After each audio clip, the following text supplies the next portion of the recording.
Awesome. How long have you been following the YouTube channel for? Probably 2 years now. About 2 years? Yeah. Do you have like a favorite video? I'm actually really enjoying the SARMageddon series right now. Recently, I've been watching SARMageddon. And do you watch the YouTube channel? Yeah, I do. And pretty much I've been watching SARMageddon.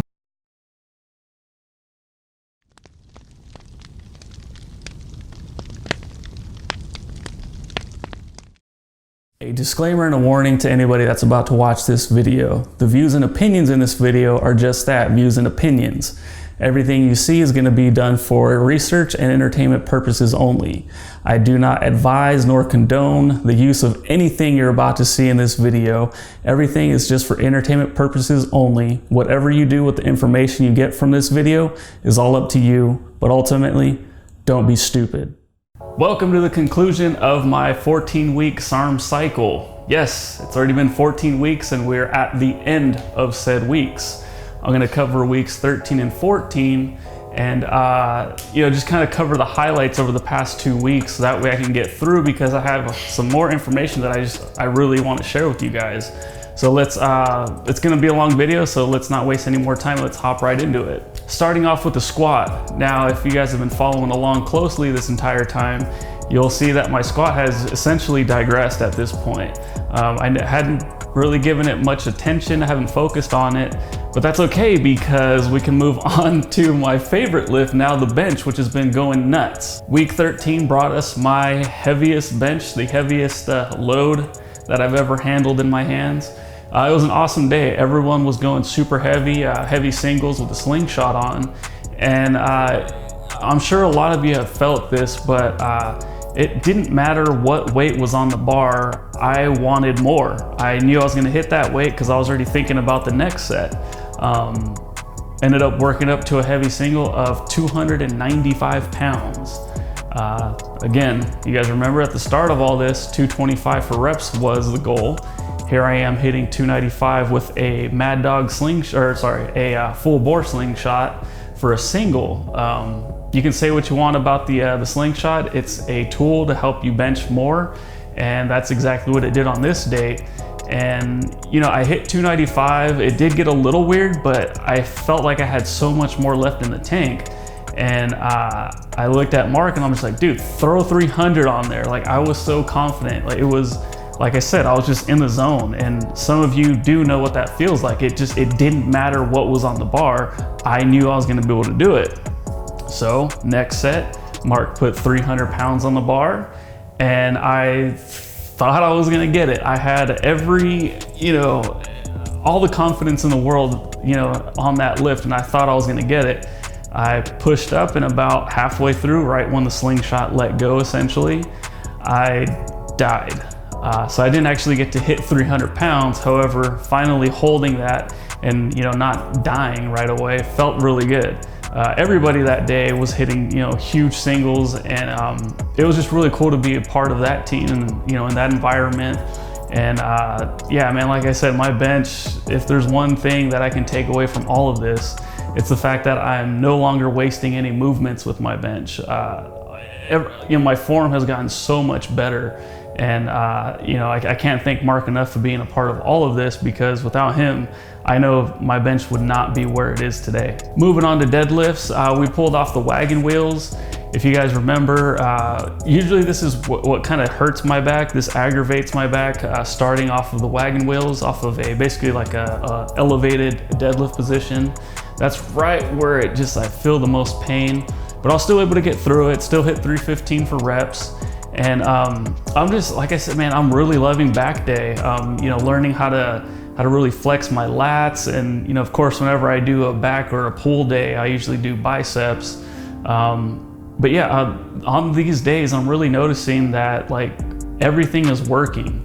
I'm gaining so much more size than where I previously was. It's just becoming a lot of fun, and on back day, I can really see it. You're always your biggest critic, and it feels really odd for me to say like, yes, I'm noticing a huge difference in my body, but I unfortunately, I have this whole YouTube thing where I'm on camera, so I'm always seeing myself now. And on this day, I can really notice that the gains are actually there. you know, as far as like a chasing the pump and whatnot, everyone loves arm day, but really, you know, working on the back and, you know, hitting all these different accessories, it's really become my absolute favorite. Bench is probably my favorite main movement, but as far as like actual like whole full-on lifting day, you know, the veins, the bicep pump, the lat pump, it's all there for me now. It used to not be there before. So as much as I hate, and I have to emphasize hate, that I'm, you know, complimenting myself or pointing out some gains and whatnot, because it's so I don't know, it seems very shallow, but because of this whole thing, you know, I have to say that yes, I am noticing it, or I have been noticing it, and it shows the most on this day. Finished out week 13 with just a speed bench / accessory day.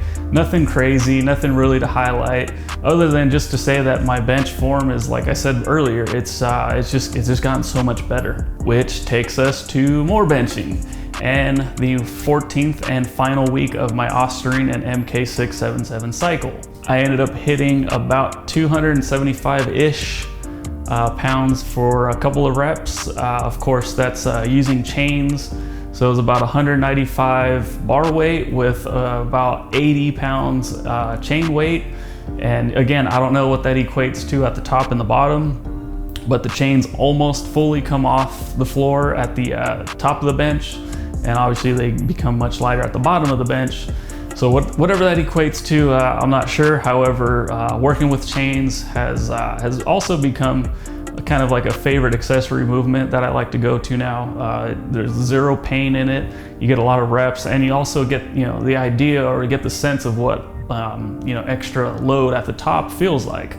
So again, nothing crazy on this date, just getting more work in. And again, just loving my bench right now. Moving on to week 14 deadlifts. Very unsuccessful day, in my opinion. I did end up hitting 315 for a couple of sets, for a couple of reps, you know, some for a few. I kept scraping my shin, I kept bleeding everywhere, I kept getting frustrated with that. But more importantly, I hit a set and it felt okay-ish. Didn't feel great, and then I walked up to the bar and I went down to grab the bar, and I kind of felt a tingle in my back, and I ripped it for one. It absolutely didn't feel right at all, and sure enough, I kind of tweaked my back again. Not sure exactly what happened, but ever since this date, I've been having to take everything real easy, up to the point where I'm not even squatting anymore.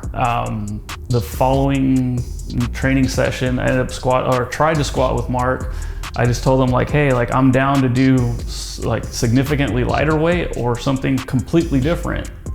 And he recommended that I just stick to the belt squat, which was cool because belt squat, I can squat there easily with no pain. Matt Wenning says it has a 1-to-1 carryover to the actual squat. I don't know exactly how accurate that is. However, it was pretty cool to be able to squat and train and get my leg work in.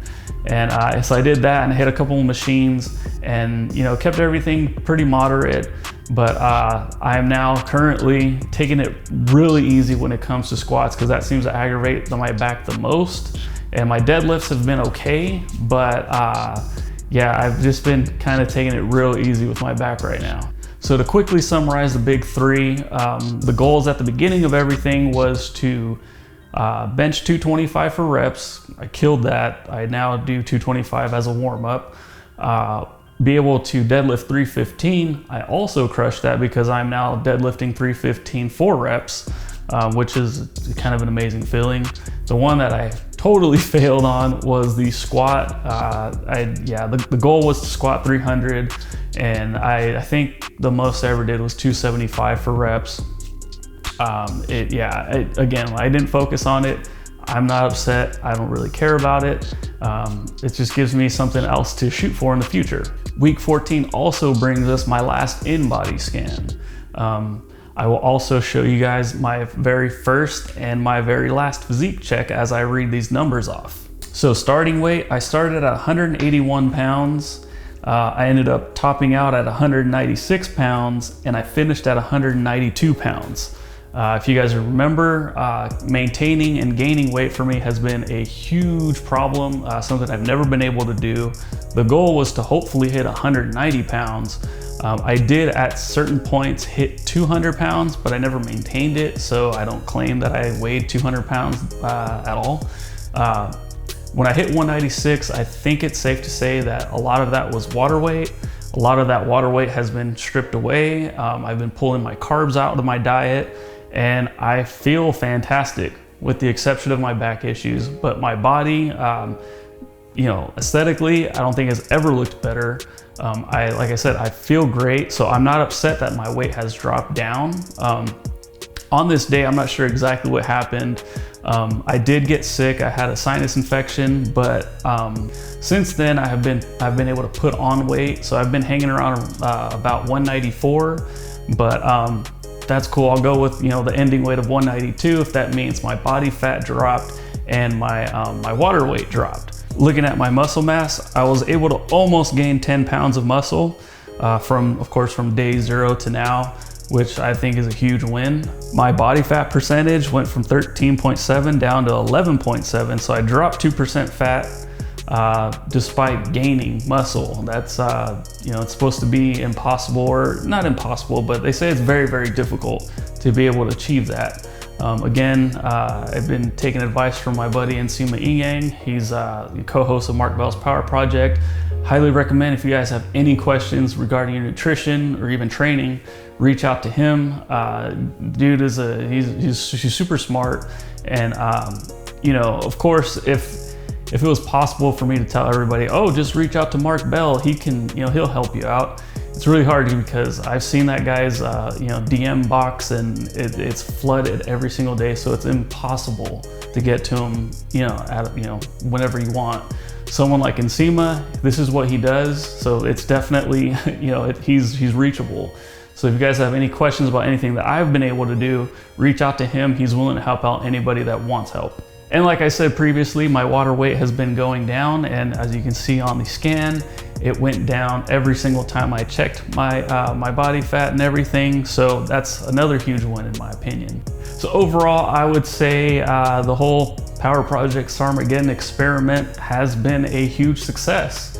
I've been able to achieve 2 out of the 3 strength goals. I've been able to achieve my weight gain goals, and the size that I've, you know, been able to put on is nothing short of amazing. And I can already hear you guys typing on your computer or maybe your phones, tapping away, that it's because I wasn't eating enough or I wasn't training hard enough before all this. And it literally does not matter what I say or what I show you guys on camera. None of you will believe me. That's just unfortunately the way this whole YouTube space works. On top of the size and strength gains, I have 0 side effects to report. Again, this is just my experience. I cannot say what will happen to you if you take the exact same thing. You might experience some crazy side effects, or I have experienced none whatsoever. Almost to the point where I don't even like telling people that I've had 0 side effects, because I don't want to sound like I'm just being overly positive because I'm getting help, you know, from Tony and everybody. But that's just the actual honest truth, is I have felt nothing negative whatsoever when it comes to taking SARMs. Now, unless you consider, you know, being extra thick and sweaty because you've gained size. But I mean, all jokes aside, I've only experienced positives from it all. Again, now that's only, you know, my experience. I don't know what could happen to anyone else out there, but this is just what's happened to me. So if you've been watching SARMageddon, you're seeing the positives that have come from it for me, and you're kind of thinking to yourself like, man, it worked for him, it'll probably work for me. I'm really interested now. All I can say is, you know, wait for the full story. The best advice I can give anybody who's thinking about diving in is watch SARMageddon from start to finish. Now, I finished my cycle, but this is not the end. This is not the full story. I got my labs in, and it's something that everybody needs to know what happens to your body. Because like I said, I've experienced 0 side effects, right? There's nothing on the surface that I can report as being negative. However, my labs may or may not show something totally different. And that's what you guys have to look forward to in the next video. I wanted somebody to look and analyze and, you know, kind of figure everything out that someone like me obviously definitely cannot do, but I wanted somebody who didn't have a stake in the game. So I got a third-party source person, somebody who doesn't benefit whether or not SARMs are good or bad for you, and somebody who's smart enough to read and analyze and tell me and everybody watching exactly what SARMs did.